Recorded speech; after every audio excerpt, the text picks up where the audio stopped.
আরেকটা ভিডিও করলাম। এই যে একটা টুল, হ্যাঁ, এটা একদম সুন্দর প্লেন, কি সুন্দর না?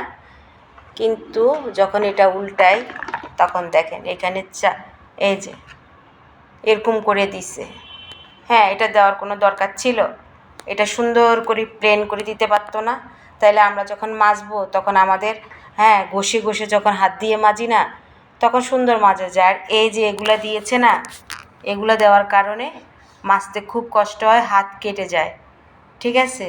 তো এটা একটা আরএফএলের টুল। এটা আমি বাথরুমে রাখি, রেখে এটার উপরে বালতি রাখি যেন বালতিটা, হ্যাঁ, ময়লা কম হয়। তা এটাও আমার কর্তৃপক্ষের নিকট আমার এটা আবেদন রইল যে আপনারা যদি ভবিষ্যতে আবার এরকম টুল বানান, এগুলা দিবেন না, শুধু প্লেন।